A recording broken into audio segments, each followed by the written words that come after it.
சென்னை எண்ணூரில் 6 மாதம் கூட மழைநீர் வடிகால் கால்வாய் தாங்காத நிலையில் தரமற்ற முறையில் மழைநீர் வடிகால் கால்வாய் அமைத்திருப்பதாக அப்பகுதி மக்கள் புகார் தெரிவித்துள்ளனர். சென்னை மாநகராட்சி 1வது வார்டு எண்ணூர் தாளங்குப்பம் பகுதியில் இருந்து நெடுக்குப்பம் செல்லும் வழியில் கடந்த 6 மாதத்திற்கு முன்பு மழைநீர் வடிகால்வாய் அமைக்கப்பட்டது. அந்த வழியாக நெட்டுக்குப்பத்தில் உள்ள 10க்கும் மேற்பட்ட தெருக்களில் வசிக்கக்கூடிய மக்கள் இருசக்கர வாகனம், கார் உள்ளிட்டவற்றில் சென்று பயன்படுத்தி வந்தனர்.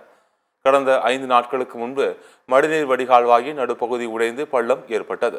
தரமற்ற முறையில் மழைநீர் வடிகால்வாய் அமைத்திருப்பதால் கம்பிகள் மேல் போடப்பட்டிருந்த கான்கிரீட்டுகள் உடைந்துள்ளது. கனரக வாகனம் கூட செல்லாத இந்த பகுதியில் இருசக்கர வாகனமும் 4 சக்கர வாகனமும் சென்றதற்கே மழைநீர் வடிகால்வாய் உடைந்து உள்ளதால் அப்பகுதி மக்கள் அதிர்ச்சியடைந்துள்ளனர்.